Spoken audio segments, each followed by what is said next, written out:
He texted me the nickname I had deleted 10 minutes after posting it. That is a scary sentence.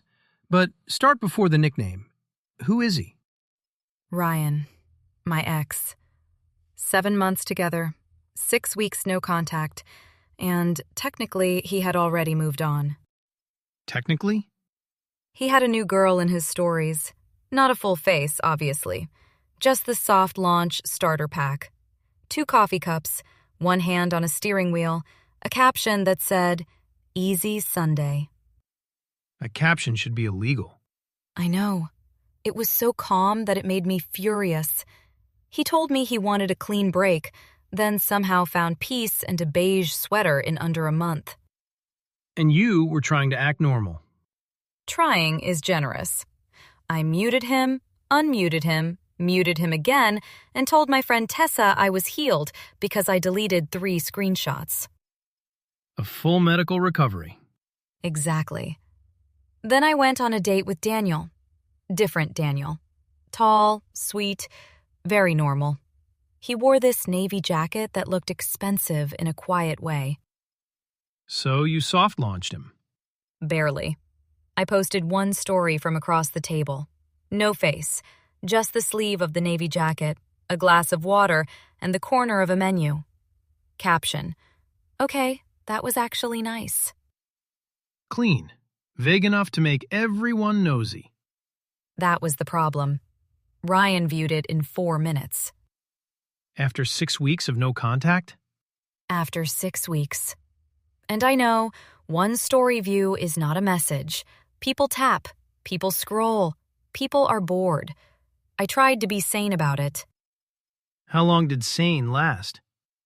About 11 minutes. Tessa asked if I was officially Navy Jacket Girl now, and I laughed so hard I changed my display name to that. Mia became Navy Jacket Girl. On your profile? On my profile. Not in a story, not in a post, just the display name under my handle. How long? 10 minutes. 11:42 to 11:52. Then I looked at it and thought, this is humiliating, and changed it back. Did you post anything after that? Nothing. I put my phone face down, like a woman making strong choices, then picked it up every 3 minutes, like a woman making extremely weak choices. And Ryan texted. 12:18 a.m. He said, "Navy Jacket Girl moved on?"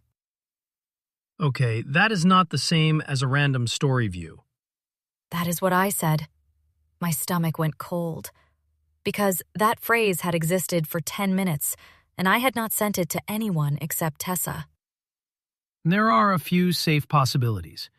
He saw your profile during that window. He saw a screen where it was visible. Someone else mentioned it. But it is definitely a timing clue. Tessa skipped all that and went straight to, "He is checking you. Send laughing emojis." Friends love a bad idea when they do not have to live in the aftermath. I wanted to send something petty. I wanted to say, "Why are you on my profile when your Sunday is so easy?" That is a strong draft. Terrible choice, strong draft. I typed it, then deleted it, then typed, "You noticed?" Then deleted that too. I was not even mad at him yet. I was mad that a tiny profile change had me feeling chosen.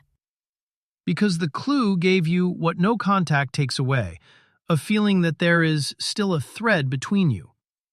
Yes, and I hated how fast I grabbed it. What happened next? I did the detective math. Story posted at 9:31, Ryan viewed at 9:35, display name changed at 11:42, deleted at 11:52, text arrived at 12:18. There was no new story, no post, no comment, no public reason for him to know the nickname. That is a pattern worth noticing, but it is not a confession.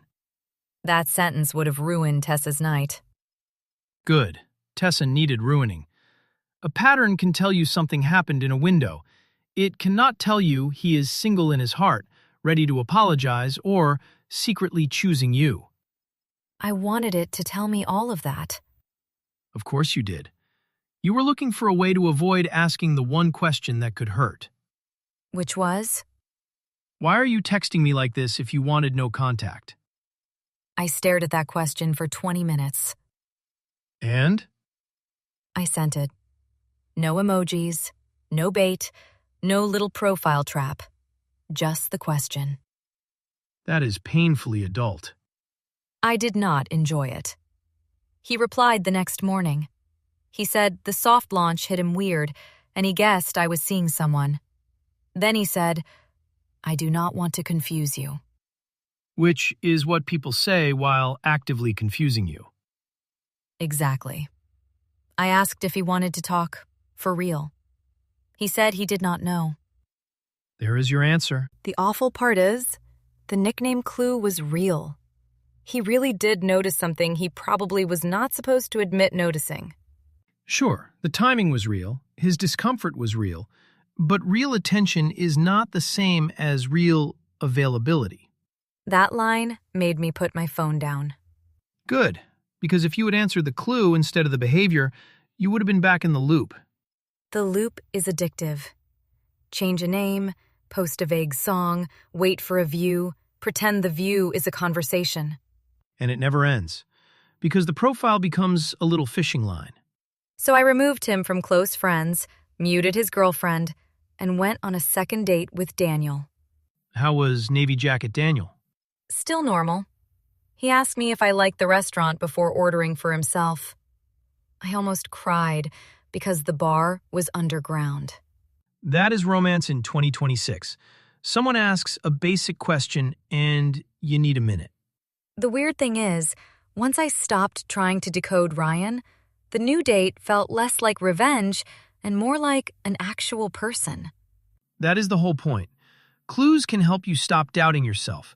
They should not become the relationship. If someone hears this and has their own tiny clue, what should they do? Write down the timeline if it keeps you from spiraling. Ask one direct question if the answer matters. Then believe the answer, especially if it is blurry. And if they keep watching but never choose you? Then they are not choosing you. Attention is not a proposal. Curiosity is not a repair. A midnight text is not a plan. I wish I had known that before I gave 10 minutes of display name chaos so much power. You learned it cheaper than most people do. Ryan still watches sometimes. And? And I let it be a view, nothing more. That is the clean break he asked for, even if you were the one who finally made it clean.